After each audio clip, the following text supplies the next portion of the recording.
বন্ধুরা সবাইকে আসসালামু আলাইকুম ওয়া রাহমাতুল্লাহি ওয়া বারাকাতুহু। আজকে আমি নতুন একটি পর্ব নিয়ে আলোচনা করতেছি।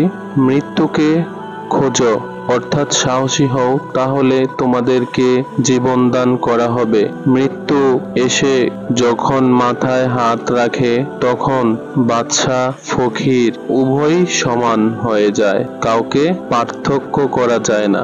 আসলেই মানুষ আমরা মরে যাওয়ার আগে আমরা এক একজন ধনী, কত উঁচু তলার মধ্যে বসবাস করি, কত প্রকারের কত সমস্যা, কিন্তু মরে যাওয়ার পরে সবাই সমান। তুমি যদি কারোর উপকার করো তবে সাবধান, কখনো তা কারো কাছে প্রকাশ করো না।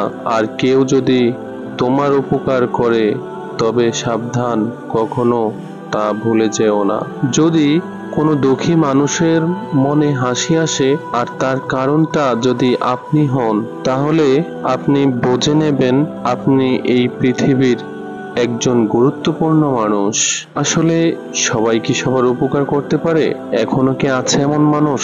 হয়তোবা কিছু মানুষ আছে বিদায়ী দুনিয়াটা টিকে আছে। আমরা একে অপরের উপকার করি বা করার চেষ্টা সবসময় করব, কারণ আমরা আজকে বেঁচে আছি তো কালকে মারা যাব। মারা তো যাব, এটা তো সত্য একটা কারণ বা সত্য একটা ঘটনা। সবাই মরতে হবে, মৃত্যুর স্বাদ সবাই গ্রহণ করিতে হবে। তবে একজন মানুষ আরেকজনের উপকার করে এভাবে মারা যাওয়াটাই উত্তম। আসুন সবাই একজন আরেকজনের উপকার করি, সবাই যেন মানতে পারি। আমিন।